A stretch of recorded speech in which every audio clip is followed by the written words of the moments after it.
High up on the foothills of the Himalayas, the sun settles like the birth of a golden civilization.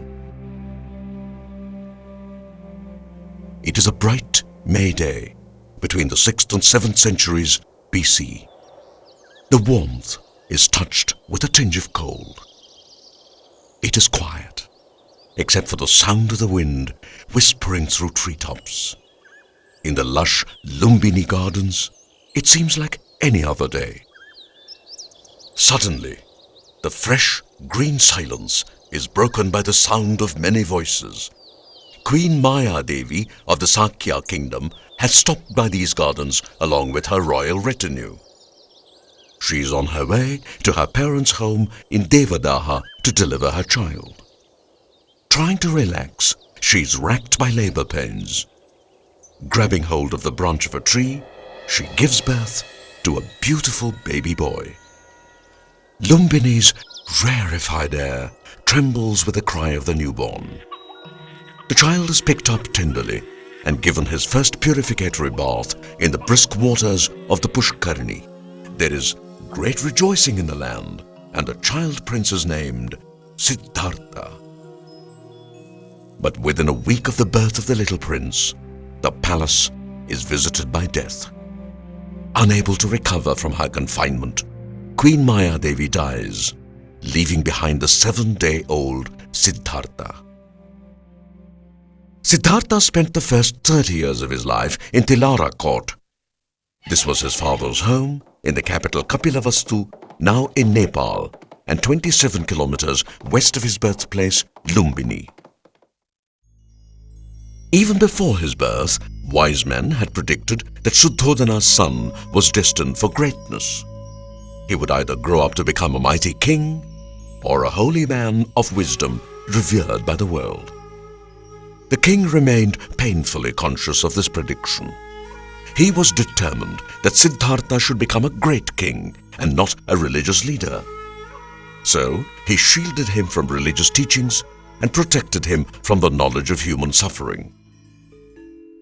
Royal life was luxurious for the young prince. The years showered their grace upon him like an oblation from heaven. The young boy soon became an expert in scholarship, skill, and sport, mastering all the worldly arts. When he became 16 years old, his father arranged his marriage to a beautiful young cousin of the same age. She was the daughter of a Sakya chieftain named Suprabuddha, and her name was Yashodhara.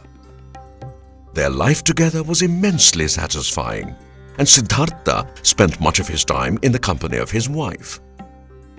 Some years later, Yashodhara gave birth to their son, whom they named Rahul. Life was indeed blessed, and it was poised on the brink of an even more fulfilling future.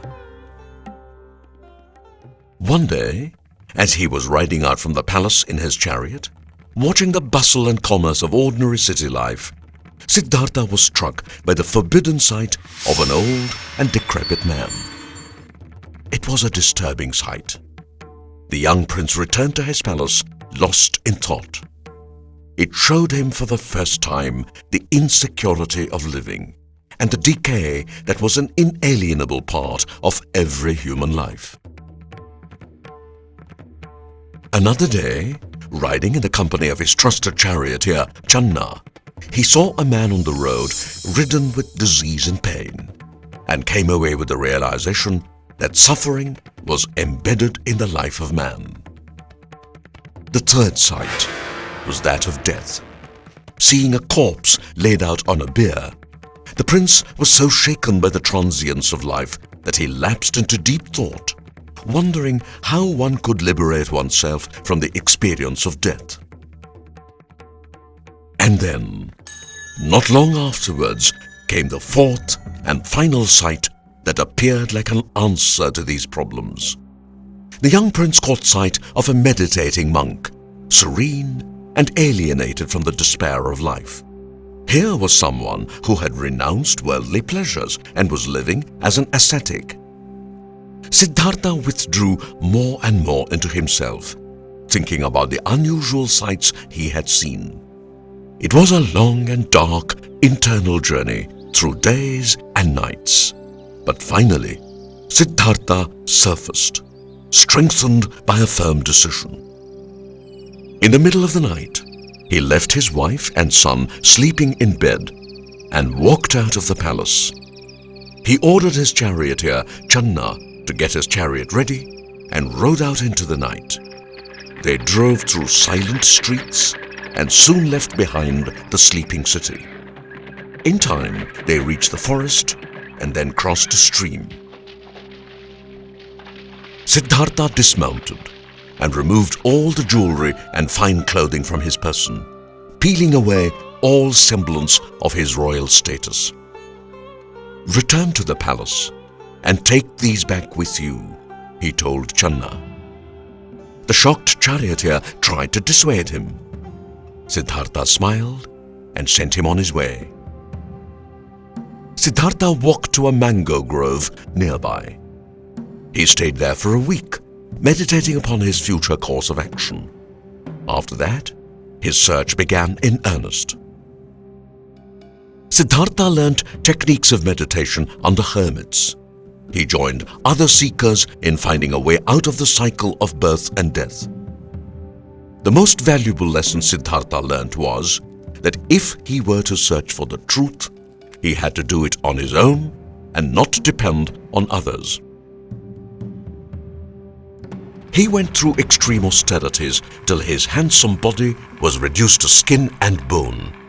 In the end, he became so weak that one day, while bathing in the river, he lost consciousness and almost drowned. This experience opened his eyes. His failure to achieve anything through austerities and his collapse did not daunt him. In fact, he was now more determined than ever to continue with his mission. Finally, Siddhartha reached the banks of the Nairanjana river near Gaya and located a serene spot under the shade of a Bodhi tree. He meditated deeply. The gentle ripples of the river, the umbrella of the spreading tree, and his single-minded quest took him to a mystical plane that he had never experienced. Several days passed. One day, as the sun was spreading its rays in an arc about him, he passed through the threshold and reached the place he was seeking. He had finally reached that glorious haven which many seek during their lifetimes, but few are rewarded with. Siddhartha had attained Nirvana. He was now the enlightened one, the Buddha. In Saranath, near Varanasi, the Buddha gave his very first sermon. 5 monks who had joined him in his earlier search listened to this sermon. They became his first disciples. He told them of setting in motion the Dhammacakkappavattana, or the Wheel of Life. He taught them the middle path, the 4 Noble Truths. These truths are the most basic expression of the Buddha's teaching. These truths concern the origin of suffering, the cause of suffering, the ending of suffering, and the noble 8-fold path that would lead to the cessation of suffering. The Buddha continued to travel through villages and towns, accompanied by his monks, seeking alms and preaching Dhamma. During the monsoons, when heavy rain made it impossible to do so, they remained within the various monasteries, discussing, debating, and meditating. Early one day, in his 80th year, he sat with his disciple Ananda in the city of Vaishali, admiring the beauty of the morning and the splendid city they had come to. The Buddha observed that a realized soul could extend the span of his life if he so desired. The Buddha repeated this thought 3 times, but Ananda failed to understand its significance. And then the Buddha proclaimed that he would leave his body within 3 months in Kusinara, now known as Kushinagar. Stunned by this disclosure, Ananda realized his mistake and begged his master to reconsider his decision. The Buddha smiled. He said, You should have picked up the hint and requested me to extend my life. But now, the decision has been made. 3 months later, in Kushinagar, the Buddha and his disciples were invited to dine at the house of a blacksmith named Chunda. The Buddha ate his last meal and later in the night was violently ill. He spent the night addressing his disciples, and around midnight he attained parinirvana with his final words, "All composite things must pass away. Strive for your own salvation with diligence." After the master's death, Buddhism traveled even further. One of the greatest exponents of Buddhism was Emperor Ashoka, who sustained and spread the faith in the 3rd century BC, sending his missionaries far and wide, reaching the message of the Buddha. As was the practice established by the Buddha, the monks continued to travel through villages and towns, seeking alms and preaching Dhamma. The monks traveled on established trade routes that spanned the country. One such trade route passed through the Sahyadri hills. The monks were struck by the sheer beauty and isolation of the hills, and along the banks of the Vaghori river, they began establishing a monastery. Funded by passing merchants, the monastery grew and flourished, till one day the monastery was lost in the pages of history. In 1819, a group of British officers were out on an expedition on the hills of the Maharashtra Plateau. Across a valley, they saw a line of rock ridged with water courses and protected by a lush green cover. Their curiosity was aroused, and they ventured to investigate. Little did they know that behind an innocent curtain of wild foliage lay a treasure beyond their wildest imagination. It was John Smith and the officers of the Madras Army who discovered and named the caves. Ajanta, today popularly known as Ajanta, is a village 5 kilometers away as the crow flies, and it was the first name that came to mind. There they lie, spreading out and curving in a series of open mouths on the rock face. The resurrection of forgotten glory. The Ajanta Caves. There are 29 Buddhist caves at Ajanta, cut and crafted by master architects from an age of faith and adventure, parading at once the grandeur of nature and the conviction of man. These caves are an ideal location for serene contemplation. Their amazing architecture is testimony to the scientific processes and great precision that went into their creation. Skillfully scooped out of natural rock formations, the caves reveal an early existence of an admirable structural acumen. They abound with richness, supported by pillars and displaying an inspired paradigm of architecture, sculpture, and painting. The work on the caves was carried out over several centuries, from 200 BC to 728 AD. Using only 6 pigments, the painters demonstrate a marvelous range and repertoire, restrained yet imaginative. The paintings are both religious and secular. They depict the Bodhisattva and the Buddha in many forms, illustrations of the Jataka tales, vegetation and animal motifs, and scenes from daily life. The paintings are everywhere, running up and down walls and pillars, straddling the ceiling, a dazzling display of deep faith and high creativity. The Ajanta paintings became world famous. They were soon being compared to other styles, but it became clear in time that they represented an indigenous style and a unique vision. Though not as widely known as the paintings, the architecture and sculptures are equally brilliant and combine the best examples of North and South Indian art. The sculptors built shrines and niches, statues and galleries.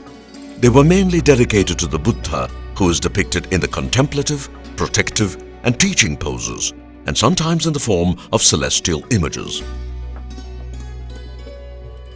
As time went on and the Buddha was elevated in the popular imagination from teacher to God, this change was reflected in the sculptures as well. Nature worship from the early Indian traditions also finds a place in these caves. In short, the art of Ajanta is as much a product of faith and conviction as it is of craftsmanship. The spirit wielded the brush, faith swung the chisel. In the midst of such breathtaking beauty, surrounded by the magnificence of nature, those Buddhist monks must have surrendered their lives to the Bodhisattva, their master and God, spending their lives in quiet meditation and prayer, and making a virtue of simplicity, and soon becoming an integral part of their awe-inspiring environment. It takes but a moment to enter these caves, to close your eyes and conjure up the aura of the past. Listen to the chanting monks. Watch the murals and sculptures come alive under the magic fingers of those gifted artists. Feel the touch of nature and the brush of the past. You are at the threshold now. The experience is but a moment away.